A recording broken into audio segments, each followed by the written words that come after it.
Hello everybody. आज हम लोग कॉस्टिंग का एक चैप्टर करने जा रहे हैं, मार्जिनल कॉस्टिंग, जिसमें कि मैं आपको contribution, break even, MOS, margin of safety, ये सब चीज़ें कराऊंगा। और मैंने कुछ एमसीक्यू भी प्रिपेयर किए हैं, लेकिन आपको पता है मैं एमसीक्यू से पहले कॉन्सेप्ट कराना प्रेफर करता हूँ, ताकि कॉन्सेप्ट के थ्रू आप और बहुत सारे एमसीक्यू अटैम्प्ट कर सकते हैं। तो चलिए शुरू करते हैं, ठीक है। Marginal costing. तो मार्जिनल कॉस्टिंग का इक्वेशन क्या होता है, आपको पता है कि सेल्स क्या होता है। आप सारे कॉस्ट को ऐड करते हैं और जब उसमें प्रॉफिट मार्जिन ऐड कर देते हैं तो आपको सेल्स मिल जाता है। और कॉस्ट मोस्टली अगर आप देखें जनरली तो दो तरीके के होते हैं, वेरिएबल कॉस्ट और fixed cost. So sales is equal to variable cost plus fixed cost plus profit. अब मान लीजिएगा आप वेरिएबल कॉस्ट को इधर लाते हैं तो ये आपका हो जाता है sales minus variable cost is equal to fixed cost plus profit. इससे आपका कंट्रीब्यूशन निकल जाता है। That means sales minus variable cost is equal to contribution. Correct है। अगर आप सेल्स में से वेरिएबल कॉस्ट को माइनस कर दें तो कंट्रीब्यूशन आ जाता है। या फिर दूसरे तरीके से आप ऐसे ही बोल सकते हैं कि कंट्रीब्यूशन का मतलब होता है फिक्स्ड कॉस्ट प्लस प्रॉफिट। ठीक है। मैं आपको कुछ न्यूमेरिकल्स भी कराऊंगा। देखिए, ये मत सोचिएगा कि सेबी ग्रेड या फिर अदर पीएसयू एग्जाम्स में आपको न्यूमेरिकल नहीं पूछे जाएंगे। बेसिक न्यूमेरिकल बिल्कुल आपसे पूछे जा सकते हैं, जो कि बहुत बार और बाकी सब पीएसयू एग्जाम्स जिसमें फाइनेंस आता है उसमें पूछे गए हैं। ठीक है। तो contribution is equal to fix cost plus profit. तो कंट्रीब्यूशन क्या होता है, देखिए, it is that amount of sales जिससे आप ना अपने फिक्स कॉस्ट को रिकवर करते हैं। और अगर फिक्स कॉस्ट रिकवर हो जाता है उससे ऊपर जो भी आपकी सेल्स होती है वो प्रॉफिट को रिप्रेजेंट करता है। यानी it is the balance amount of sales after deduction of variable cost which is use to recover fixed cost and provide profit. क्योंकि आपको पता था कंट्रीब्यूशन का मतलब होता है fixed cost plus profit. Correct है। तो अगर कुल मैं बोलूँ तो सेल्स में एक वेरिएबल कॉस्ट होता है प्लस कंट्रीब्यूशन, एंड कंट्रीब्यूशन में यानी फर्स्ट रिकवर करते हैं हम फिक्स कॉस्ट, उसके बाद जो भी बैलेंस बन जाता है उससे आपको प्रॉफिट मिल जाता है। ठीक है। बहुत आसान तरीका है। मैंने जो टॉपिक जो आपको करा दूंगा उससे बहुत मुश्किल है, उससे एक्स्ट्रा आपको कुछ नहीं करना है। मैं सब कुछ कवर करूँगा कॉस्टिंग में, चाहे वो आपका मटेरियल कॉस्टिंग हो, चाहे आपका लेबर हो, चाहे आपका स्टैंडर्ड कॉस्टिंग हो, ठीक है, चाहे वो आपका कॉन्ट्रैक्ट कॉस्टिंग हो। I will be covering everything, don't worry about it. ठीक है। अब दूसरा है क्या आपका कि कंट्रीब्यूशन का रेशियो आ जाता है, इसको हम लोग पीवी रेशियो भी बोलते हैं। ठीक है। बेसिकली पीवी रेशियो आपका बताता है कि कंट्रीब्यूशन का सेल्स के साथ क्या रिलेशनशिप है। ठीक है। प्रोपोर्शन बताता है वो। ठीक है। तो कंट्रीब्यूशन रेशियो को हम लोग पीवी रेशियो भी बोलते हैं, प्रॉफिट वॉल्यूम रेशियो। तो ये पीवी रेशियो कैसे आता है दोस्तों, ये आता है आपका contribution divided by sales into 100। और कंट्रीब्यूशन आपको पता ही है फिक्स कॉस्ट प्लस प्रॉफिट। तो कुल मिला के मैं बोलूँ अगर आपको, अगर आपका सेल्स में वेरिएबल कॉस्ट होता है एक, और एक आपका होता है कंट्रीब्यूशन। करेक्ट है। तो अगर मैं ये भी बोल सकता हूँ कि पीवी, ये पीवी रेशियो को रिप्रेजेंट करता है, तो मैं ये भी बोल सकता हूँ ना कि PV ratio is equal to sales minus variable cost ratio, यानी जो कि 100, क्योंकि रेशियो तो कंप्लीटली 100 होगा ना आपका, यानी 100 minus variable cost ratio. Correct. चलिए आगे चलते हैं।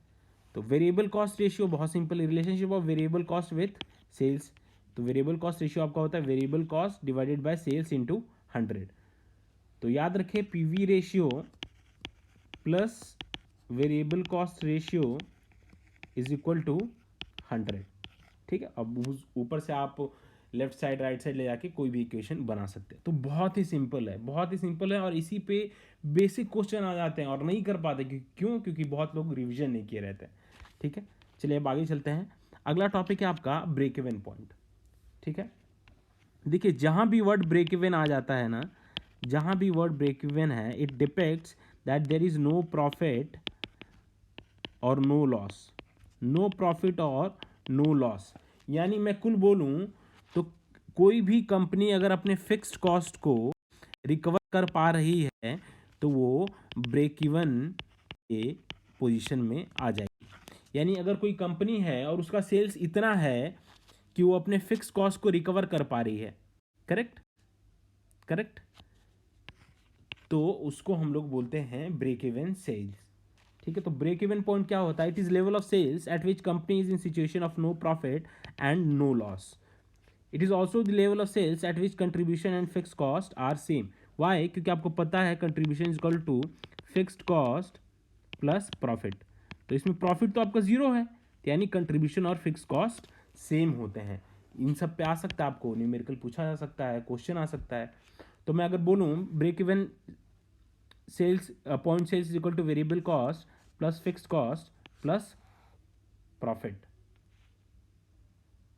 रहेगा क्या? नहीं, प्रॉफिट नहीं रहेगा ना. सिंपल सी बात है, प्रॉफिट है ही नहीं, तो इसीलिए इसको काटा हुआ है मैंने. ठीक है, और ब्रेक इवन पॉइंट के कंडीशन में कंट्रीब्यूशन क्या होता है? फिक्स्ड कॉस्ट ओनली, क्योंकि प्रॉफिट तो इसमें जीरो है, इसीलिए मैंने कट किया हुआ. अगर आप देखेंगे तो आइए अब एक क्वेश्चन करते हैं.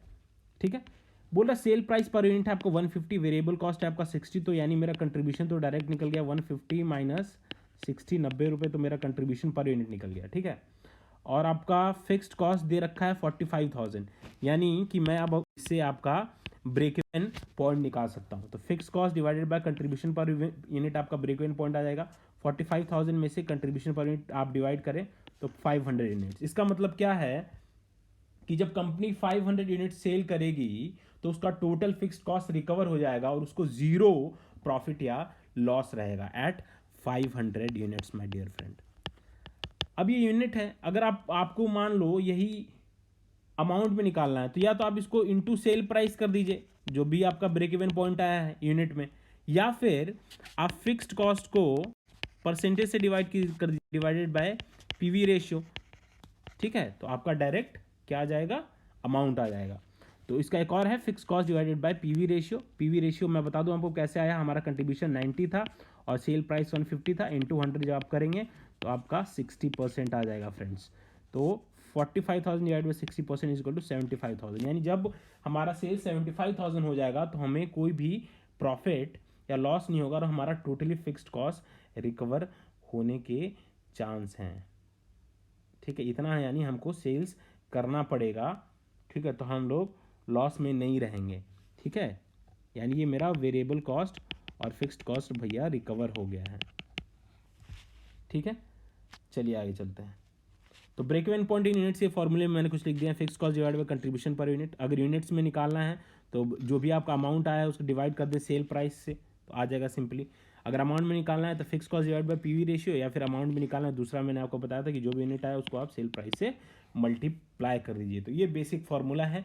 कई बारी आपको क्वेश्चन दे देगा कि break even point is represented by, अब ये आपको चारों दे देगा, इसमें से एक कोई गलत कर देगा और आपको आंसर करना होगा. तो ऐसे भी एमसीक्यू आए हुए हैं फाइनेंस एग्जाम्स में. ठीक है, तो अब याद रखें सेल्स अगर मैं बोलूं तो दो तरीके, एक ब्रेक इवन पॉइंट होता है और एक इसमें आता है margin of safety. Margin of safety जब आप इन दोनों को मिला देते हैं तो आपका टोटल सेल्स आ जाता है. यानी अगर मैं ब्रेक इवन पॉइंट वाले ऊपर से ऊपर कोई भी सेल्स करूं तो मेरा मार्जिन ऑफ सेफ्टी में आ जाता है, यानी कहीं ना कहीं मैं सेफ हूं, मेरा कुछ प्रॉफिट रिकवर हो रहा है. तो मार्जिन ऑफ सेफ्टी का मतलब क्या है? It is level of sales over and above BEP sales. It is the level of sales at which contribution and profit are same.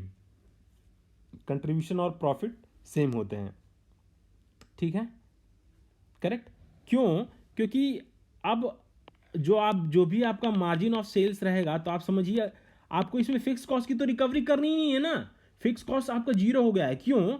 क्योंकि ये मार्जिन ऑफ सेल्स तभी होगा जब आपका ब्रेक इवन पॉइंट से ऊपर वाला चीज है ना. तो मार्जिन ऑफ सेल्स तभी होगा जब ब्रेक इवन पॉइंट आपका ऑलरेडी इनकर हो चुका है. That means your fix cost has already been recovered. इसलिए मार्जिन ऑफ सेल्स में वेरिएबल कॉस्ट प्लस प्रॉफिट रहता है. फिक्स कॉस्ट मैंने काटा हुआ है, क्यों? क्योंकि तो ब्रेक इवन सेल्स ने ऑलरेडी रिकवर कर लिया है. तो कंट्रीब्यूशन का मतलब क्या होता है? Contribution fix cost plus profit. इसमें फिक्स कॉस्ट आपका जीरो होता है हमेशा मार्जिन ऑफ सेफ्टी में, इसलिए प्रॉफिट आपका कंट्रीब्यूशन और प्रॉफिट बराबर है. इन सब पे क्वेश्चन आ सकता है कई बारी कि what is the situation of contribution and margin of safety. तो it is equal to profit. Please remember it, याद रखिएगा ध्यान से. अभी चलिए एक एग्जांपल करा देता हूं. और सेल प्राइस है आपका 150 और वेरिएबल कॉस्ट है 60, प्रॉफिट है आपका 22,500. तो कंट्रीब्यूशन पर यूनिट आपका निकल गया 90 और पीवी रेशियो हमारा 60%. प्रीवियस वाले क्वेश्चन में क्या ही था. तो मार्जिन ऑफ सेफ्टी कैसे निकलेगा? Profit divided by contribution per unit, correct है। तो 22,500 में से 90 डिवाइड किया तो ये हमारे यूनिट्स आ गए, ठीक है। यानी ये यूनिट्स मेरे पूरे प्रॉफिट ही दे रहे हैं मुझे, ये ब्रेक इवन पॉइंट से ऊपर वाले मेरे सेल्स है। या फिर अगर अमाउंट में निकालना है तो सिंपल कंट्रीब्यूशन पर यूनिट की जगह आप पीवी रेशियो डाल दीजिए, तो आपका ये अमाउंट आ गया। तो अब फॉर्मूला इससे आपका बन गया, margin of safety in units का फॉर्मूला क्या, profit divide by contribution per unit. या फिर जो भी आपका अमाउंट है उसको आप सेल प्राइस से अगर डिवाइड कर देंगे सेल प्राइस पर यूनिट तो आपका यूनिट्स आ जाएगा, वो भी दूसरा तरीका है, सिंपल मैथ्स है ये। और अमाउंट तो ये तरीका, या फिर जो भी आपका यूनिट आया उसको आप सेल प्राइस से आप मल्टीप्लाई कर दीजिए, ठीक है। आई होप आपको ये क्लियर होगा। चलिए एक और एग्जांपल आप लोग देख लीजिए, ठीक है। ये बोला सेल प्राइस है वही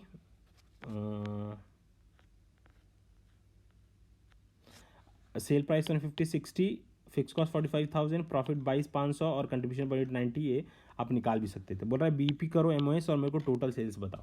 आपको पता है कि टोटल सेल्स आपका कैसे आता है भाई, बीपी प्लस एमओएस, इन दोनों को ऐड कर देते। तो पहले ब्रेक इवन पॉइंट आपका fix cost divide by contribution per unit, यानी 500 यूनिट तो मेरे ये हैं। मार्जिन ऑफ सेफ्टी आपका आ गया profit divide by contribution per unit 250 ये, यानी मेरे टोटल सेल्स हो गए 500 प्लस 250। अब इंटू सेल प्राइस कर दो तो आपका टोटल सेल्स ऐसे भी आ सकता है। या फिर दूसरा तरीका इसका क्या है टोटल सेल्स निकालने का, आपका टोटल सेल्स निकालने का दूसरा तरीका है कंट्रीब्यूशन,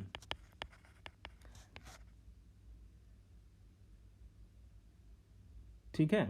मतलब जो भी आपका कंट्रीब्यूशन का अमाउंट है और फिर कंट्रीब्यूशन पर यूनिट, कंट्रीब्यूशन का अमाउंट और फिर कंट्रीब्यूशन पर यूनिट कर देंगे तो आपका सेल्स आ जाएगा, ठीक है। तो ये आपका and total sales equal to BP sales plus MOS sales, मैंने ऑलरेडी पहले बता दिया, ये फॉर्मूले में डाल दिया। और आप इधर उधर करके ये बना सकते हैं कि बीपी सेल्स में से कैसे आएगा total sales minus margin of safety, और मार्जिन ऑफ सेफ्टी कैसे आएगा total sales minus BP sales, ठीक है। तो आई होप आपको क्लियर हो। तो सेल्स यानी BP sales plus MOS sales होता है। बीपी सेल्स में वेरिएबल कॉस्ट पहले रिकवर होता है, बैलेंस आपका फिक्स कॉस्ट रिकवर करता है। एमओएस सेल्स में वेरिएबल कॉस्ट, फिर उसका बैलेंस जो आपका आता है वो आपको प्रॉफिट देता है, ठीक है। एक क्वेश्चन मैंने रखा है जो कि आपको पीएसयू एग्जाम्स से भी ग्रेड में बहुत पूछा जा सकता है, बहुत ज़्यादा चांस है कि आपको क्वेश्चन दे दिया 500, वेरिएबल कॉस्ट दे दिया आपको 400, तो कंट्रीब्यूशन तो आपका 100 पहले ही आ गया। बोल रहा है फिक्स कॉस्ट 2 लाख है और मेरा जो डिजायर्ड या टारगेट प्रॉफिट है वो 10 लाख है। आप समझ रहे हैं, तो टारगेट सेल्स कितना होगा, टारगेट सेल्स क्या होगा। तो देखिए आपको रिकवरी क्या क्या करनी है पहले ये देख लीजिए। एक तो आपको 2 लाख रुपए रिकवर करने ही करने हैं, प्लस 10 लाख तो आपका प्रॉफिट का टारगेट हो गया। यानी आपको कंट्रीब्यूशन अमाउंट आपका कितना आपको लेना है 12 लाख तो रुपए आपको कमाने हैं। और कंट्रीब्यूशन पर यूनिट कितना दे रखा है, जब आप उसको 100 से डिवाइड कर देंगे तो आपका आंसर आ जाएगा 12,000 यूनिट्स। यानी कि जब आप 12,000 यूनिट्स को सेल करेंगे तो आपका टारगेट प्रॉफिट अमाउंट मीटअप हो जाएगा, ठीक है। ये यूनिट आ गया। और मैं वही अगर आपको सीधे अमाउंट में चाहिए तो यहाँ पे आप कंट्रीब्यूशन पर यूनिट की जगह पीवी रेशियो डाल दीजिए भाई। पीवी रेशियो आपको पता है कंट्रीब्यूशन बाय सेल्स इनटू 100, ठीक है। तो पीवी रेशियो से 60 लाख आ गया, ठीक है। अब जैसे कि मैंने बोला था कि आप लोगों को एमसीक्यू भी कराऊंगा मैं कुछ, तो आइए सबसे पहले एमसीक्यू करते हैं। तो एमसीक्यू का पहला क्वेश्चन क्या बोलता है, एमसीक्यू का पहला क्वेश्चन ये बोलता है कि reporting under marginal costing is accomplished by. देखिए मार्जिनल कॉस्टिंग यानी बस वेरिएबल कॉस्ट की हम बात करते हैं। जब भी मार्जिनल दो तरीके होते हैं, इस पर मैं एक अलग वीडियो पूरा बनाऊंगा। मार्जिनल कॉस्टिंग मेथड होता है और एक एब्जॉर्प्शन कॉस्टिंग होता है। देखिए मार्जिनल कॉस्टिंग जब कॉस्ट शीट बनता है ना तो बस वेरिएबल कॉस्ट को कंसिडर करता है, और एब्जॉर्प्शन वेरिएबल प्लस फिक्स दोनों को करता है, ठीक है। तो इसका आंसर आपको साफ साफ दिख रहा होगा, reporting under marginal costing is accomplished by, बताइए, matching variable cost against revenue and treating fixed cost as period cost, ठीक है। देखिए इसमें फिक्स्ड आपका आता है लेकिन वो लास्ट में आता है, जो आपका जैसे पहले ये वेरिएबल को कर लेगा और वेरिएबल कॉस्ट निकाल लेता है और फिर उसके बाद आपका ये एंड में फिक्स कॉस्ट करता है। इसके ऊपर मैं एक अलग वीडियो बनाऊंगा, इसकी टेंशन मत लीजिए। दूसरा है आपका, आप बता सकते हैं अंदर PV ratio the term profit, बताइए, ऑप्शन देख लीजिए सारे। पीवी रेशियो में प्रॉफिट का मतलब क्या है, it is a misnomer, it in fact refers to contribution. आपको पता है ना, पीवी रेशियो में अगर आपको याद होगा प्रॉफिट का मतलब क्या होता है, कंट्रीब्यूशन। ठीक है, क्योंकि हम लोग पीवी रेशियो निकालते ही कैसे हैं, contribution divided by sales into 100। Factor which can change the break even point, बोला ब्रेक इवन पॉइंट कौन कौन से फैक्टर से चेंज होगा बताइए। देखिए, जब फिक्स कॉस्ट चेंज होगा तो ऑब्वियसली आपका ब्रेक इवन पॉइंट चेंज होगा। वेरिएबल कॉस्ट अगर चेंज होगा तो आपका ब्रेक इवन पॉइंट चेंज होगा। करेक्ट है। सेलिंग प्राइस चेंज होगा तो भी आपका ब्रेक इवन पॉइंट चेंज होगा। यानी इसका आंसर हो गया all of the above. Break even point आपका क्या था, अगर आपको याद होगा, ब्रेक इवन पॉइंट आपका क्या था, fixed cost divided bye PV ratio या फिर कंट्रीब्यूशन पर यूनिट। करेक्ट है। फिक्स कॉस्ट चेंज हो रही है तो डायरेक्टली आपका अफेक्ट हो गया। अगर वेरिएबल कॉस्ट चेंज होगा तो आपका कंट्रीब्यूशन चेंज होगा। सेलिंग प्राइस अगर आपका चेंज हुआ तो कंट्रीब्यूशन आपका चेंज होगा। यानी ऑल ऑफ द अबव इसका आंसर हो गया। फिर अगला क्वेश्चन है, पीवी रेशियो 40% है तो 60% सेल्स आपका क्या होगा बताइए।